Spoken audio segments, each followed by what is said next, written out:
এই রিলসে আপনাদের দেখাবো ঝিঙাশোল গ্রাম। বেলপাহাড়ি থেকে প্রায় 20 কিলোমিটার ডিস্টেন্সে এই গ্রাম অবস্থান করছে, শিলদা থেকে মাত্র 6 কিলোমিটার দূরে। এই রাস্তা এসছে শিলদা থেকে গাইঘাটা হয়ে ঝিঙাশোল গ্রামে। গ্রামের মাটির বাড়িগুলো না অসাধারণ সুন্দর, আর গ্রামে ঢুকছি সবে আমি।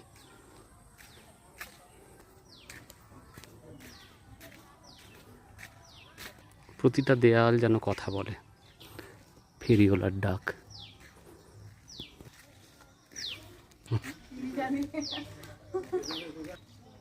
অসাধারণ সুন্দর, দেখতে পাচ্ছেন তো? কেমন লাগছে এই ভিডিওটা?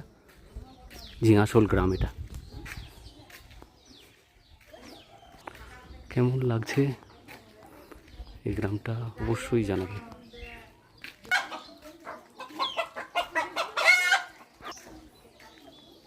কেমন লাগলো এই রিলসটা অবশ্যই সেটা আপনারা আমাদের জানাবেন।